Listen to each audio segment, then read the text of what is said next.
अस्सलामुअलैकुम वीवर, आज जो रेसिपी लेके आ रहे वो है नमकीन गोश्त, जो कि हम मिट्टी की हांडी में बनाएंगे। तो आइए रेसिपी स्टार्ट करते हैं। बिस्मिल्लाहिर्रहमानिर्रहीम। अस्सलाम वालेकुम व्यूअर्स। ऑयल ऐड करें, 1 टीस्पून इसमें लहसुन अदरक पेस्ट शामिल करें,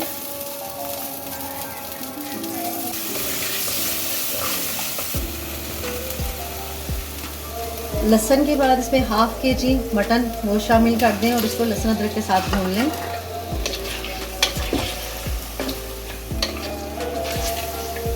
जब गोश्त अपना थोड़ा सा कलर चेंज करें तो इसमें 1 टीस्पून सॉल्ट और 1 टीस्पून काली मिर्च वो शामिल कर दें और इसको इसके साथ भून लें।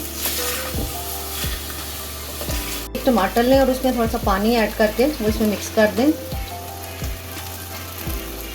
इसे लो फ्लेम पर गलने के लिए रख दें। जब गोश्त में पानी ड्राई हो जाए तो इसमें हरी मिर्चें डाल दें। आप इसको प्रेशर में भी गिला सकते हैं, ऐसे भी गिला सकते हैं, जैसे आपकी मर्ज़ी।